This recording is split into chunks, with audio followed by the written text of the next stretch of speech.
بمناسبة الأولمبيات، أحمد الجندي وله قصة كبيرة معاك في الإصابة اللي جات له وكده، بس أنا عايز أتكلم عليه أكتر من حتة احترام التخصص.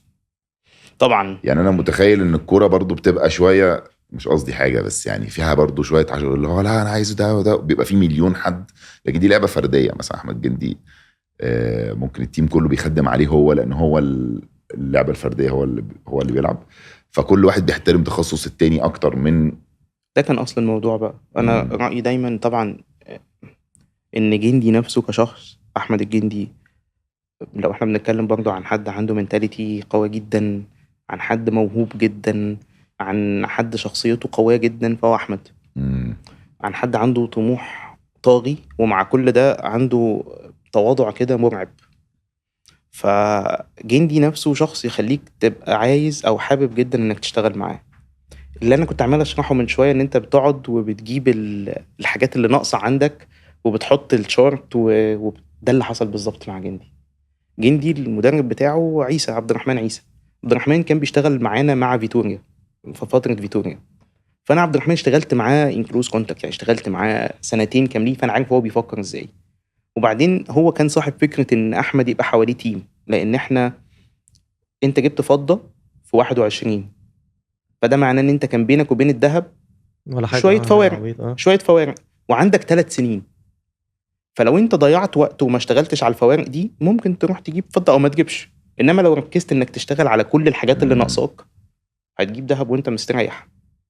وقد كان. انا فاكر انا بتناقش مع عيسى بعد اول يوم، بعد تاني يوم، اللي هو هنلعب الفاينل بكره. فبقول له يا احمد، كان في حاجه صغيره كده يعني عند جندي، واحنا ودي تعليمات المنتال كوتش، ما في كلام معين ما يتقالش قدام احمد، والكونتاكت مثلا بيني وبينه لازم يبقى قليل جدا، ويبقى كله كلام يعني علمي شويه، وفي نفس الوقت بوزيتيف. لو في حاجه نيجاتيف هي تبقى بيني وبين عيسى. فانا خلاص انا دخلت مع احمد، عملت اللي انا عايز اعمله بالظبط، وقلت له بكره هنعمل ايه ومش عارف ايه. وكان مصطفى كمان الفيزيو بتاعه صدقي، هو الفيزيو بتاعنا بتاع المنتخب. فانا عندي فيزيو اشتغلت معاه قبل كده سنين، عندي عبد الرحمن الكوتش بتاعه اشتغلت معاه سنين قبل كده، النيوتريشنست بتاعته اصلا دكتوره مي مراتي. فهو في الاخر انا في جزء كبير من التيم اصلا فاميليار معاهم جدا. فدخلت خرجت انا وعيسى، فبقول له عيسى ايه الاخبار وبتاع، قال لي بس ان شاء الله بكره ننط الفروسيه كلير، يعني اللي هو نعمل الحواجز من غير ولا غلطه. قال لي هيجروا ورانا في الليزر ران عشان يجيبوا فضه وبرونز. قال لي الجمله دي بالظبط قبل الفاينل. وقد كان. احمد نط ما شاء الله كلير اول يوم، تاني اللي هو الفاينل اسف، من غير ولا غلط، خد الدرجات كامله بتاعه الفروسيه. الناس في المدرجات ابتدت تبارك لنا خلاص. وفعلا ما شاء الله احمد كان احمد في الاولمبيكس جاب وورد ريكورد، اولمبيك ريكورد جديد، لان احمد كان سابق ب3 لفات، هما كلهم 5 لفات. سابق ب3 لفات. كان سابق ب3 لفات. ده يعني بيلعب مع نفسه اصلا. بالظبط. ده كده كمان وهو كبني ادم عارف لو انت بعد خلاص ما سبقت بلفتين، انت خلاص يعني هديت شويه بعد كده اصلا. هديت شويه، فاهم؟ فالشغل مع الجندي بالنسبه لنا كان مفيد جدا، عشان انت هنا بتنقل خبرتك من الكوره او من السبورتس لرياضه فرديه. الرياضه الفرديه طبعا صعبه شويه لان هم 5 لعبات، وانك تتعلم كويس جدا تشتغل جوه تيم كامل. هنا مثلا الجزء بتاع التفاصيل، كنا في المجر معسكر اللي هو بعد اصابه احمد، كان لازم اسافر مع المجر عشان اطمن ان احنا ان شاء الله هنقدر نكمبيت، وعشان لا قدر الله حصل حاجه نقدر نتصرف، لان ده كان قبل اللعب بحوالي اسبوعين، قبل الاولمبيكس باسبوعين. فقاعدين في السلاح، واحمد ما كانش معتاد ان هو بيجيب اول في السلاح، بيرتب في اول 3 بس ما بيجيبش اول.